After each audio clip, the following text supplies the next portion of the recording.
why it's difficult to predict what Trump will actually do as president. Donald Trump's populist campaign didn't always square with his past statements. And that makes his agenda as president anybody's guess. That could give the businessman an edge in making legislative deals in a town unaccustomed to surprises. Or it could halt action in Washington completely if he finds himself at odds with both Republicans and Democrats.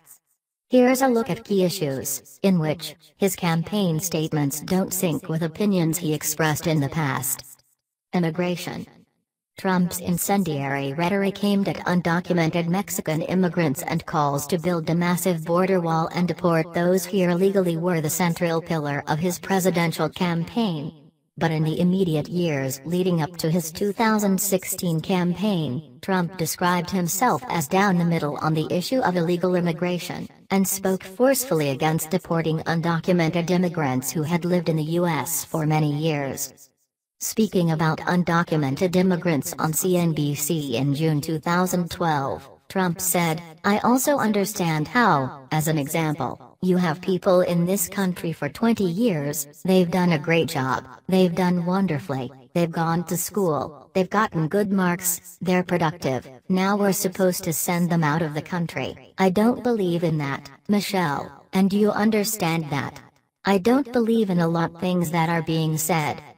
8 months earlier, in an interview on Fox and Friends, Trump had said he supported amnesty for some undocumented immigrants, saying, "How do you tell a family that's been here for 25 years to get out?" And following Mitt Romney's 2012 defeat, Trump called Romney's position on self-deportation for undocumented immigrants maniacal and mean-spirited. A month later, again on Fox and Friends in December 2012, he implored Republicans to take the lead on immigration reform or it would never win another election. Foreign policy.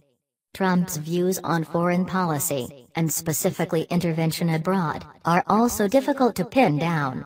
He has claimed he opposed interventions in Iraq and Libya, and that his opposition to those conflicts are a sign of his foreign policy expertise. Many have taken his claims of opposition to mean Trump is non-interventionist.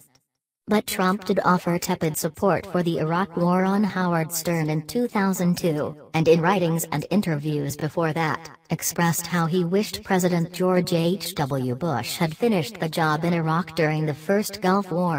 Trump would turn against the Iraq War in 2004, and despite publicly calling for the immediate withdrawal of U.S. troops from Iraq in the 2006, 2007 and 2008, Trump has throughout his campaign criticized President Barack Obama for withdrawing troops too quickly.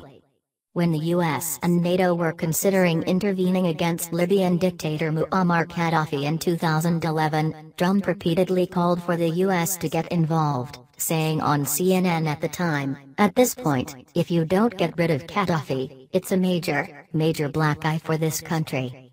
And when, in 2011, Egyptian President Hosni Mubarak stepped down in the face of massive uprisings in his country, Trump praised his decision. Now, Trump criticizes Obama for not backing Mubarak, saying in April, he supported the ouster of a friendly regime in Egypt that had a long-standing peace treaty with Israel, and then helped bring the Muslim Brotherhood to power in its place. Health care. On the issue of health care, President-elect Trump has vowed to repeal and replace Obamacare. A partial or full repeal is likely, but what a Trump administration would replace it with is less clear. Trump praised the Canadian single-payer system, an anathema to conservative Republicans, as late as 2015 in the first GOP primary debate. As far as single-payer, it works in Canada. It works incredibly well in Scotland. It could have worked in a different age, which is the age you're talking about here, Trump said at the debate, before talking about his proposals for a private system. In 1999, Trump forcefully argued for universal health care, telling CNN's Larry King, "If you can't take care of your sick in the country, forget it, it's all over. I mean, it's no good. So I'm very liberal when it comes to health care. I believe in universal health care. I believe in whatever it takes to make people well and better." Taxes. With Republicans now controlling the executive and legislative branches of government, tax cuts are on the table. Trump's current plan has offered major tax cuts for individuals and businesses, but Trump in the past has shown a willingness to impose higher taxes on the wealthy. In testimony before the House Budget Committee in 1991, Trump criticized Reagan-era tax cuts for earners in the top tax bracket, saying it had removed incentives for wealthy people to invest. When Trump considered a presidential run as a Reform Party candidate in 1999, he once proposed paying for universal health care with an increase in corporate taxes. That same year, he proposed what would have been the largest tax in American history with a one-time, 14.25% tax on individuals and trusts with a net worth over $10 million. When the Bush tax cuts were set to expire in 2012, Trump told Fox and Friends in December of that year he'd support higher taxes on wealthier Americans as part of a larger deal to balance the federal budget. Trade.